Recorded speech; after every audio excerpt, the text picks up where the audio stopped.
Thutha wa nditimurano cia migunda gukorwo ikiyumiria mahinda kwa mahinda na gucungiriria njuragano guku bururi-ini, thirikari kuhitukira ministry ya migunda ni iraniire gutigirira ni aheana title deeds cia migunda ya muingi niguo kuhukia ndugamano ici.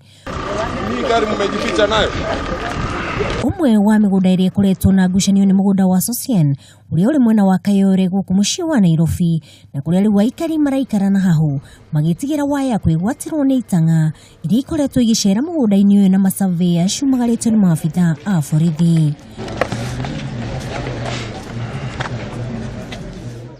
Kuringana na Patrick Munene Kairu na uria ni umwe wa aikari aya, oigite itanga ici irongoreirie gwitahira mugunda uyu uria ni wa eka 6 na uria urongoreirio gwakwa thukuru wa muthingi.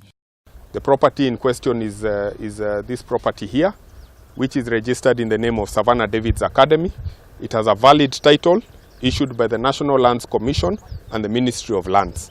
I have tried speaking to Mr. Kang'ethe, who told me that he does not recognize any court orders and he does not care whether there are any court orders that they are going to demarcate this property.